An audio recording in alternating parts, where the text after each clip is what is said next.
Sadaqallahul mawlanal azim wa sadaqa rasuluhun nabiyul habibul karim wa nahnu ala dhalika minash shahidina wasyakirin walhamdulillahi rabbil alamin.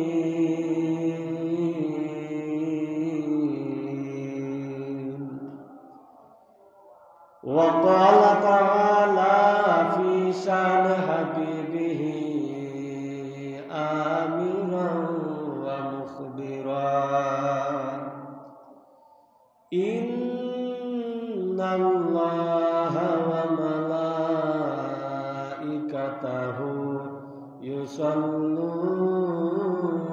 'alan nabi ya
নবীর মায়া ছেড়ে মানুষ কোথায় আছো বুঝি না